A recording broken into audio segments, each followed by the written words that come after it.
चंद्रयान 3 दहाड़ मारता हुआ चांद की चौथी कक्षा में प्रवेश कर चुका है और लगातार चांद की फोटो भी शेयर कर रहा है। लेकिन चंद्रयान 3 को लेकर उम्मीद लगाए बैठे करोड़ों लोगों के लिए आई बुरी खबर। भारत को हराने के लिए रूस ने अचानक से लॉन्च किया अपना मून मिशन। चांद के दक्षिणी ध्रुव पर सबसे पहले उतरने की मची होड़। इसी होड़ में भारत का चंद्रयान 3 और रूस के लूना 25 के आपस में टकराने का खतरा आया सामने। यह स्पेस एक्सप्लोरेशन है या भारत को नीचा दिखाने की कोई साजिश? दोस्तों, हमारा चंद्रयान 3 इस समय चांद के चौथे ऑर्बिट में चक्कर लगा रहा है और यह चांद पर उतरने के काफी नजदीक है। हम सभी भारतीय मिशन को लेकर बहुत ज्यादा उत्साहित हैं और इस उत्साह की एक बड़ी वजह यह भी है कि हमारा अंतरिक्ष यान चांद के दक्षिणी ध्रुव में उतरने वाला है। जैसा कि हमें उम्मीद थी कि इस मिशन के सक्सेसफुल होते ही भारत चांद के इस इलाके में उतरने वाला दुनिया का पहला देश बन जाएगा, लेकिन हमारी उम्मीदों को बहुत बड़ा झटका लगा है, क्योंकि अचानक से बिना शोर शराबा किए ही रूस ने अपना अंतरिक्ष यान लूना 5 लॉन्च कर दिया है। साथ ही इसका प्लान अपने स्पेसक्राफ्ट को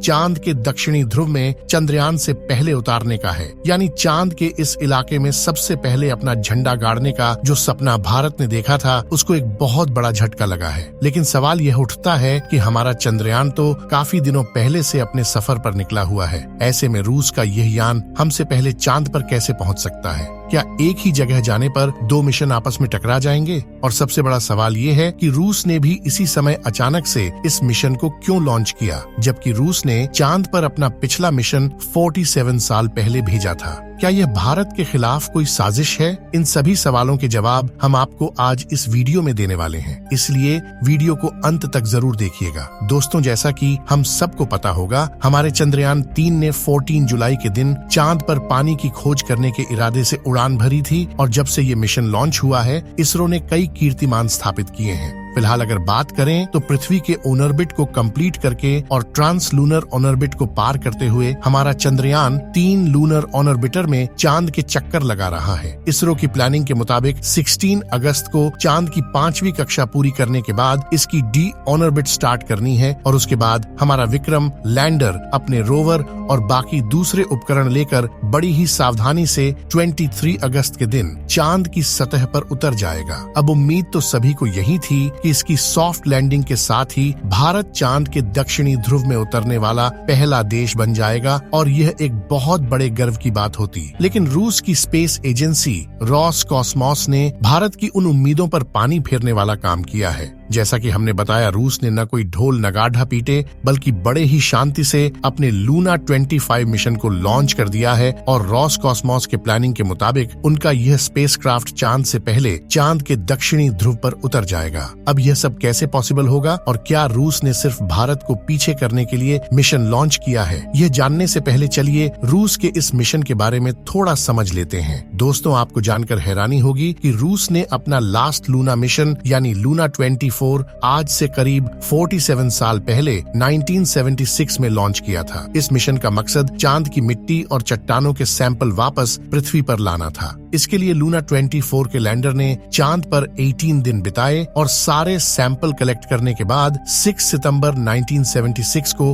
वापस पृथ्वी पर लौट आया। रोसकॉस्मोस का यह मिशन पूरी तरह सक्सेसफुल रहा था, लेकिन इसके बावजूद 47 सालों तक उन्होंने अपना कोई भी मून मिशन लॉन्च नहीं किया और अब अचानक से उन्होंने अपना यह मिशन लॉन्च कर दिया है। लूना 25 मिशन की अगर बात करें तो इसने भारतीय समयानुसार सुबह 5:30 बजे रूस के स्पेसपोर्ट वास्तव बोर्डरूम से उड़ान भरी थी। इस अंतरिक्ष यान का कुल वजन 1.8 टन है और यह अपने साथ 30 किलोग्राम वजन के वैज्ञानिक उपकरणों को लेकर सफर पर निकला है। रूस का लूना 25 मिशन का मकसद चांद के दक्षिणी ध्रुव पर सॉफ्ट लैंडिंग करने वाला दुनिया का पहला देश भारत नहीं बल्कि रूस को बनना है और चांद की आंतरिक संरचना और सरफेस मटेरियल पर शोध करना और पानी की खोज करना होगा। इसके लिए चांद की सतह में करीब 6 इंच गहरा गड्ढा खोदकर वहां से सैंपल निकालना होगा और फिर उसमें जमे हुए पानी की खोज करेगा, जो कि चांद पर मानव जीवन के पनपने के लिए बहुत महत्वपूर्ण है।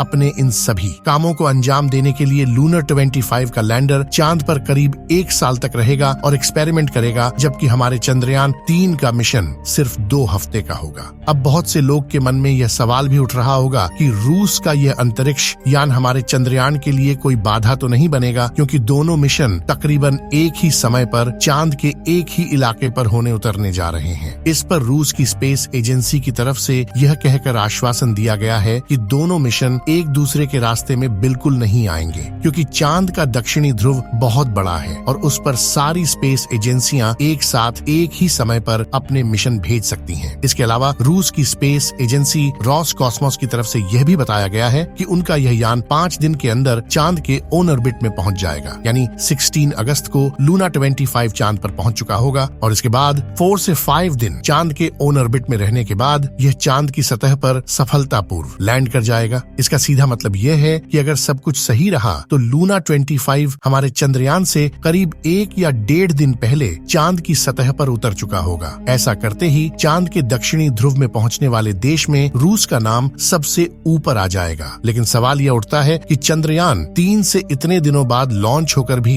लूना 25 इससे पहले चांद पर कैसे पहुंच सकता है। असल में नासा और कॉस्मोस जैसी स्पेस एजेंसी के रॉकेट और स्पेसक्राफ्ट काफी ज्यादा फास्ट और एडवांस होते हैं, जिसके चलते इन्हें चांद तक पहुंचने में ज्यादा समय नहीं लगता है। अब अंत में सबसे बड़ा सवाल यही रह जाता है कि रूस ने अभी इस समय ही अपने इस मिशन को क्यों लॉन्च किया है। क्या उसका मकसद भारत को पहले स्थान पर आने से रोकना है? अब अगर हम रूस से सवाल करेंगे तो वह कभी नहीं कहेगा कि इस मिशन को लॉन्च करने के पीछे उसकी ऐसी कोई मंशा है, मगर इसका जवाब खोजने के लिए अगर हम इतिहास में थोड़ा पीछे जाएं तो चीजें काफी हद तक साफ हो जाती हैं। फिर भी दोस्तों, हम किसी पर आरोप नहीं लगा रहे, लेकिन रूस और अमेरिका का इतिहास कुछ ऐसा ही रहा है कि वह स्पेस एक्सप्लोरेशन के मामले में हमेशा पहले नंबर पर रहना चाहते हैं। यहाँ तक कि 1951 से लेकर 1975 के बीच स्पेस एक्सप्लोरेशन के फील्ड में अमेरिका और सोवियत यूनियन के बीच मुकाबला भी लगा हुआ था। दोनों ही देश कुछ भी करके आगे निकलना चाहते थे। यहाँ तक कि इनकी सोच की वजह से बहुत से वैज्ञानिक, एस्ट्रोनॉट्स और बहुत से बेजुबान जानवरों को अपनी जान भी गंवानी पड़ी थी। इतिहास में इस इवेंट को स्पेस रेस का नाम दिया गया था। तब से ये दोनों देश इस फील्ड में खुद को सबसे आगे या कहीं सबसे ऊपर रखना चाहते हैं। ऐसे में हमारा सोचना बिल्कुल गलत नहीं होगा कि रूस ने चांद के दक्षिणी ध्रुव में सबसे पहले पहुंचने वाला देश बनने के लिए ही यह मिशन लॉन्च किया है। हालांकि इस मामले पर कुछ भी यकीन के साथ नहीं कहा जा सकता, क्योंकि देखा जाए तो रोसकॉस्मोस ने मूल रूप से अपने लूनार 5 मिशन को अक्टूबर 2021 के लिए प्लान किया था। बल्कि इतिहास में थोड़ा और पीछे जाकर देखें तो पता चलता है कि यह मिशन अलग अलग कारणों के चलते करीब 25 सालों से ही हो रहा था। यानी ऐसा नहीं है कि रूस ने भारत को पीछे करने के लिए ही अभी ताजा कोई मिशन बनाया है। यही वजह है कि इस मामले में खुले तौर पर कुछ भी कहना उचित नहीं होगा। लेकिन सच्चाई यही है कि रूस के प्लान में अगर कुछ गड़बड़ी नहीं हुई तो भारत अब चांद के दक्षिणी ध्रुव पर उतरने वाला दुनिया का पहला देश नहीं बन पाएगा। आपको क्या लगता है, क्या रूस ने यह रिकॉर्ड अपने नाम करने के लिए जानबूझकर इस समय लूना 25 मिशन लॉन्च किया है? अपना जवाब कमेंट के माध्यम से जरूर शेयर कीजिएगा। चलिए दोस्तों, इस वीडियो को यहीं पर खत्म करते हैं। इस वीडियो को एक लाइक जरूर करें और अपने मित्रों तक इस वीडियो को शेयर करें ताकि उन्हें भी जानकारी मिल सके, और अपने भरोसेमंद चैनल को सब्सक्राइब जरूर करें और बेल आइकन को ऑल पर सेलेक्ट करना बिल्कुल न भूलें। मिलते हैं किसी और नॉलेज केबल वीडियो के साथ। वीडियो को अंत तक देखने के लिए धन्यवाद।